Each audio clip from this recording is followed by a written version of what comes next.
تو اللہ کا نام لے کر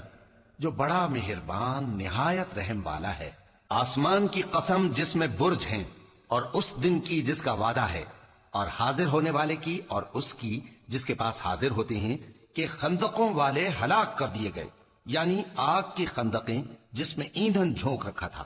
جبکہ وہ ان کے کناروں پر بیٹھے ہوئے تھے اور جو ظلم وہ اہل ایمان پر کر رہے تھے ان کا نظارہ کر رہے تھے، اور ان کو مومنوں کی یہی بات بری لگتی تھی کہ وہ اللہ پر ایمان لائے تھے جو غالب ہے، سب خوبیوں والا ہے، جس کی آسمانوں اور زمین میں بادشاہی ہے،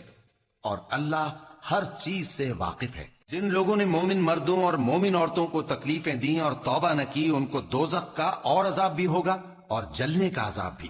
اور جو لوگ ایمان لائے اور نیک کام کرتے رہے ان کے لیے باغات ہیں جن کے نیچے نہریں بہ رہی ہیں، یہی بڑی کامیابی ہے۔ بے شک تمہارے پروردگار کی پکڑ بہت سخت ہے،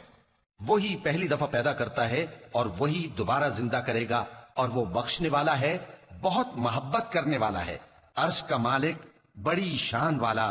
جو چاہتا ہے سو کر ڈالتا ہے۔ بھلا تم کو لشکروں کا حال معلوم ہوا ہے، یعنی فرعون اور سمود کا؟ اصل بات یہ ہے کہ کافر مستقل جھٹلانے میں لگے ہیں، جبکہ اللہ بھی ان کو ہر طرف سے گھیرے ہوئے ہے۔ یہ کوئی معمولی کلام نہیں، بلکہ یہ قرآن عظیم الشان ہے، لوح محفوظ میں لکھا ہوا۔